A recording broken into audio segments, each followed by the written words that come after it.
नमस्कार दोस्तों, मैं आपका दोस्त एडवोकेट अमित कबीर।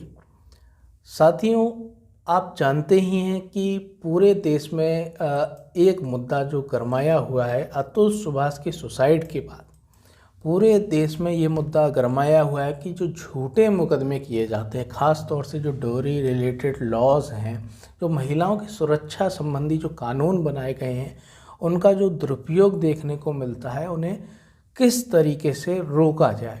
तो दोस्तों, पूरे देश में गली चौबारे में हर जगह आप देखेंगे लोग इस पे चर्चा कर रहे हैं। बहुत ही ज़्यादा दुखद खबर थी ये।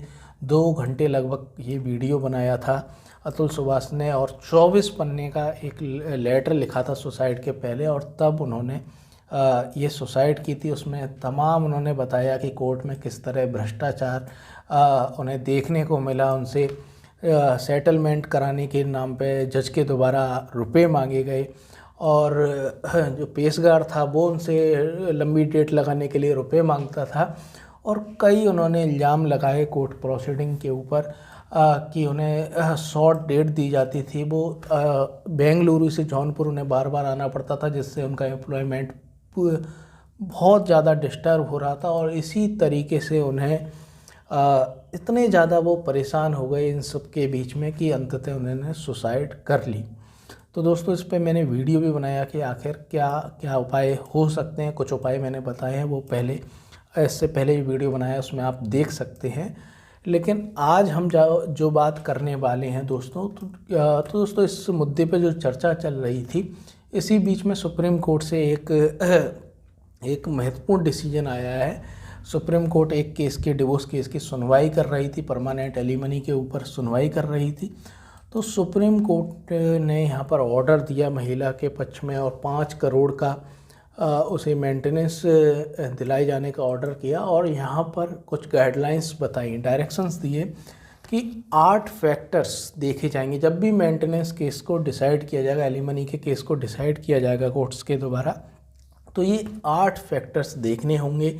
ये 8 फैक्टर्स ये इस तरीके के नहीं है कि केवल इन्हीं को देखना है। हर केस के फैक्ट्स एंड सर्कमस्टांसेस अलग होते हैं, तो उन्हें तो देखना ही है।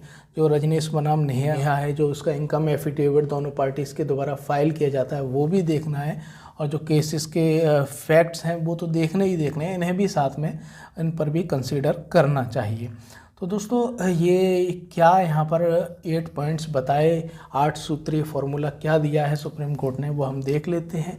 तो पहला है social and financial status of parties. तो जो हस्बैंड है, वाइफ है, उसका क्या सोशल और फाइनेंशियल स्टेटस है, वो कोर्ट देखेगी। सेकंड पॉइंट इज़, जो दूसरा फैक्टर है वो है reasonable needs of wife and dependent children.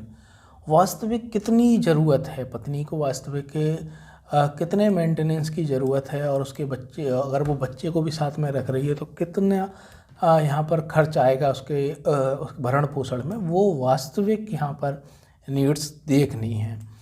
तीसरा पॉइंट है parties individual qualification and employment status.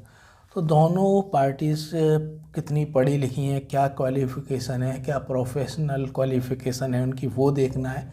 और यदि दोनों नौकरी करते हैं तो उनका रोज़गार का स्टेटस देखना है, एम्प्लॉयमेंट का। तो चाहे एक पार्टी नौकरी कर रही हो, चाहे दोनों पार्टी नौकरी कर रही हो, तो उनके एम्प्लॉयमेंट का स्टेटस देखना है। और फोर्थ पॉइंट है इंडिपेंडेंट इनकम और assets owned by the applicant.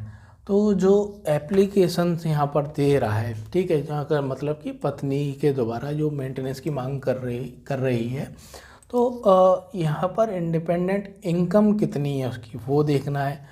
और assets owned by the applicant, कितनी असेट्स है, उस पर कितनी संपत्ति है। ऐसा तो नहीं उस पर कई सारी संपत्तियाँ हैं, वो उसे चाहे तो उसका यूज़ करके अपना मेंटेनेंस कर सकती है। तो ये सब चीज़ें भी अपने उसे कोर्ट को कंसीडर करनी है। फिफ्थ पॉइंट है standard of life enjoyed by the wife in matrimonial home. तो किस तरीके का जीवन वो जीती थी जब अपने मायके में रहती थी, तो उसके घर पे वो किस तरीके का जीवन जीती थी, किस तरीके का उसका स्टैंडर्ड ऑफ लाइफ था जब वो अपने मायके में रहती थी, तो वो यहाँ पर देखा जाएगा। इसमें रहती थी, मैट्रिमोनियल होम में रहती थी, तो वहाँ वो किस तरीके का जीवन जी रही थी वो बहुत महत्वपूर्ण है, क्योंकि अगर वहाँ बहुत ही ज़्यादा उच्च जीवन जी रही थी और उसके अनुसार उसे मेंटेनेंस नहीं मिलता है, तो वो आदमी जिस तरीके के जीवन में रहा है तो वो उसका आदी हो जाता है, और वो ना मिले तो उसका जीना मुश्किल हो जाता है। तो ये देखना बहुत ज़रूरी है। जो फिफ्थ पॉइंट है, standard of life enjoyed bye wife in matrimonial home, it is very very important. हो सकता है वहाँ इतना अच्छा स्तर नहीं रहा हो तो वो भी देखा जा सकता है, और बहुत ऊंचा स्तर रहा हो तो वो भी कोर्ट देखेगी। सिक्स्थ पॉइंट है, any employment sacrifice made for family responsibility. तो यहाँ पर किसी ने यहाँ पर जो हस्बैंड या वाइफ ने नौकरी छोड़ दी अपनी फैमिली के लिए, वो यहाँ पर देखना चाहिए। ख़ास तौर से शादी के बाद जो महिलाएं होती हैं वो नौकरी अपने उसका सेक्रीफाइस कर देती हैं, तो उसे भी ध्यान रखना चाहिए। कितनी पढ़ी लिखी थी और इसने चाहती तो नौकरी कर ली थी, इसने नौकरी छोड़ दी अपने ससुराली जनों के लिए, पति के लिए, तो इसे तो मेंटेनेंस मिलना ही चाहिए। तो इस तरीके से देखना चाहिए, कंसीडर करना चाहिए। 7 पॉइंट है, reasonable litigation cost for a non working women. जो महिला घरेलू महिला है, जो नौकरी नहीं कर रही है, तो वो जब भी केस लड़ेगी, लिटिगेशन फ़ीस वो अपने मुकदमे दाखिल कर रही है, तो पति से कितनी लिटिगेशन फ़ीस दिलवाई जाए तो ये रीज़नेबल होनी चाहिए। ठीक है, ये महत्वपूर्ण बात है। 8th पॉइंट है, financial capacity of the husband and his income, maintenance obligation and liabilities. तो दोस्तों ये सब जो इनकम एफिडेविट जो फाइल किया जाता है वो सब इसी के अंतर्गत आता भी है। जो फाइनेंशियल कैपेसिटी ऑफ हस्बैंड है वो उसमें पता ही चल जाती है। एज इनकम कितनी है, ठीक है, उसकी इनकम कितनी है वो पता ही चल जाती है। मेंटेनेंस ऑब्लिगेशंस कितना है, उस पर पहले से कोई मेंटेनेंस दे रहा है नहीं दे रहा, क्या ऑर्डर हुआ है, कितना मेंटेनेंस दे चुका है पत्नी को, इसमें पता ही चल जाता है। एंड लाइबिलिटीज़ कितनी उसकी यहाँ पर लाइबिलिटीज़ है ये देखनी पड़ती है, कहीं उसने लोन तो नहीं ले रखे हैं, है ना, वो खुद ही कर्जे में है, तो ये सब चीज़ें देखनी चाहिए। तो दोस्तों ये महत्वपूर्ण गाइडलाइंस आई हैं सुप्रीम कोर्ट की। हालांकि ये इनमें से ज़्यादातर ये पहले ये सब आपको इनमें से ज़्यादातर जो इनकम एफिडेविट फाइल किया जाता है उनमें आपको मिल जाएंगी। कोर्ट का यही कहना है कि इन चीज़ों को ढंग से कंसीडर करना चाहिए, और इसी के साथ जो अदर फैक्टर हैं जो प्रत्येक मामले के अलग अलग अकॉर्डिंग टू सिचुएशन सर्कमस्टांसेस होते हैं फैक्टर्स, वो भी उनको भी ध्यान में रखना चाहिए और इन्हें भी साथ में ध्यान में रखना चाहिए।